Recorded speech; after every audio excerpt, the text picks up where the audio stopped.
Now to a new approach to recruit is sparking an increase in applications to be an Omaha police officer. The strategy is helping close a long-time gap of about 100 sworn officers. First Alert 6's Philip Katafamo joins us live in the newsroom. And Philip, you saw a line of people waiting to apply at the training academy this morning. Yeah, that's right, Brian and Aaron. I saw about a dozen people lined up.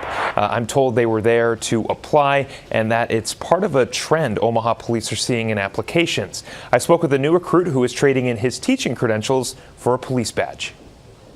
Out of college, I'd done education and policing, and I just decided at that time I wanted to teach and coach some sports and do that for a while, and I did. And then I just decided that it was time to do this while I still had the physical ability. Otis Seals is one of several new recruits at OPD. He's making a career change after more than a decade of teaching. 12 years as a teacher and a professional, and then you're kind of back to square one at a new career, so that's been different. But it's been challenging for me in a good way, though. It's challenged me in ways that I wasn't challenging myself prior, and it's been really good for me personally. Seals is the result of a new recruitment effort by the department to fill a long-time officer shortage. OPD says it's been paying off. Well, last year we had just over 600 applicants in the application period, and so far this year we have just under 1,500. Captain Jay Levitt says the department is now taking applications year-round. Previously, applications were accepted once a year for a 30-day period.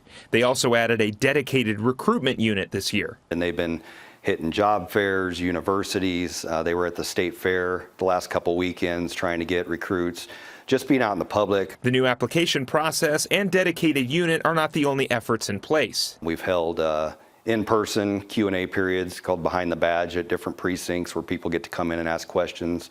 We've done some virtual ones over that same period of time with lots of Q&A and really positive, and we've seen that reflected in our increased numbers. Otis Seals is 8 weeks into the academy. He's excited for the challenge ahead and believes his previous profession will help him in this new venture. As a teacher, you certainly don't handpick who you get to deal with. You get assigned students, and you got to learn to teach them and reach them in a way that they need to be reached. And so policing will be similar in that way, where you're just meeting people where they're at, a lot of times on their worst day, and being able to communicate with them. Now, while a large number of applicants are a good thing, OPD says we won't know until later this year if that helped close the officer shortage gap. That's because not everyone is qualified. There are state standards for things like age or physical health, and not everyone makes it through the academy.